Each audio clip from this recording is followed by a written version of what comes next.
Mainly আমি গেল ঈদের সময় ঢাকায় গেছিলাম বুঝছেন, তখন বাসগুলোতে এরকম সিনকেট চলছিল আপনার সব জায়গাতে ভাড়া ডবল ডবল ডবল ডবল। এতে মানুষের মধ্যে মনে করেন যে একটা ক্ষোভ সৃষ্টি হয়েছিল। আমি দেখছি যে আমি যে বাসে উঠছিলাম টিকিট কেটে, ওই বাসটার মধ্যে অনেক মারামারি কেমন লাগছিল। তো আজকে আমি খুলনাতে বেসিক্যালি কোনো সময় ঈদের সময় বা দুর্গাপুজোর সময় থাকা হয় না, তার আগেই গ্রামে চলে যাওয়া হয়, তো বেরোনো হয় না। দেন আজকে ঈদের দিনে বেরোলাম। তো হচ্ছে যেখানে 5 টাকার ভাড়া ইজি বাইকের সেখানে 10 টাকা হয়ে গেছে, যেখানে 10 টাকার ভাড়া সেখানে 20 টাকা হয়ে গেছে। ঠিক আছে, তো হোক সমস্যা নাই, ঈদের দিন নেবে নেক, কিন্তু মানে সেটা একটা বলা একটা ভাষা আছে যে ভাইয়া বা মামা বা আঙ্কেল, আজকে ঈদের দিনে আমরা একটু বেশি নিচ্ছি, আমাদেরকে এটা দিতে হবে বা দাও। ঠিক আছে, তো তাদের ভয়েসটার টোনটা একটু ভিন্ন। তো আমরা কী করলাম, আমরা দেখলাম ইজি বাইকের ছাড়ি দেয়, ইজি বাইক দরকার নেই। কিন্তু খুলনা শহরে ইজি বাইকটা কিন্তু বেশি, কারণ খুলনা শহরে ম্যাক্সিমাম আপনি কিন্তু ইজি বাইকে ঘুরতে পারবেন। ইজি বাইকে ঘুরলে দেখা যাচ্ছে কি আপনার খরচটা একটু কম হয়। অন্য অন্য শহরে কী হয় তাই না, তবে আমি মনে করি আমি খুলনাতে যেহেতু প্রায় 10 বছরের মতো, প্রায় 2016-তে রাখছি আর 2026 10 বছর। দেন কী হয়েছে, এর মধ্যে আপনি রিক্সাতে একটু ব্যয় হবে, এটা স্বাভাবিক, সব জায়গাতেই বেশি। তো হচ্ছে আপনার ঢাকাতে কিন্তু বাসে চলাচল করে এবং রিক্সা আর সিএনজি আছে।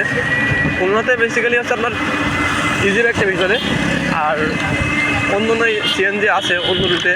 বাট এই যে আপনার ধরেন শিববাড়ি থেকে ময়নাপাতা হয়ে মিয়ালা গল্লাবাড়ির দিকে যে রোডটা, এটাতে হচ্ছে আপনার বেশি অংশে ইজি বাইক চলে। তো দেখা যায় যে মানুষ কিন্তু ইজি বাইকের কম খরচের জন্য চলাফেরা করে। আজকে ইজি বাইকের বিহেভিয়ারটা পুরাই চেঞ্জ। তো এগুলো না বলে নয়, তো শেষ পর্যন্ত আমরা কী করলাম, আমরা হচ্ছে আবার আজকে রিক্সায় ঘুরতেছি। কারণ প্রথমে চিন্তা আসছিলাম, আসার পর দেখলাম তোমাদের বিহেভিয়ার এত খারাপ, দরকার নাই ভাই, একটু টাকা বেশি লাগলেও রিক্সায়, খোলা রিক্সায় আসলে ঘুরবেন, শহরটাকে দেখবেন, শহরটাকে উপভোগ করতে পারবেন। আর তার সেই মুহূর্তটাকে আমি কিন্তু ক্যামেরার মাধ্যমে আপনাদেরকে দেখানোর চেষ্টা করতেছি। আমরা এখন ময়লাবাজার থেকে যাচ্ছি শিববাড়ির দিকে। ওদেরকে শিববাড়িতে একটু আড্ডা দেবো, দেন বলবো। আর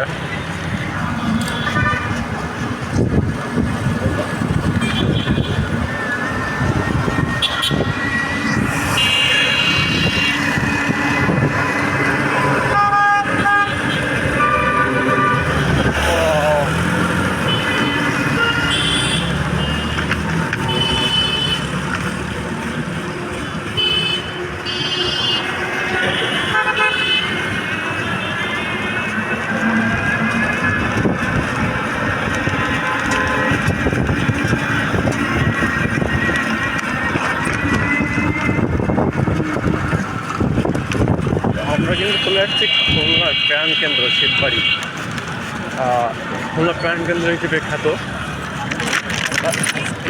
আসার একটি কারণ যে আমরা একটু ঈদের দিনে বেরোবো, খাবো, পাশে রাখেন। আমরা শিববাড়ি চলে আসলাম, শিববাড়ির এই চত্বরটাতে সবাই একটু বসে আড্ডা দেয়। আমরা চলে আসলাম আড্ডা দেওয়ার জন্য, বসার জন্য। ওকে।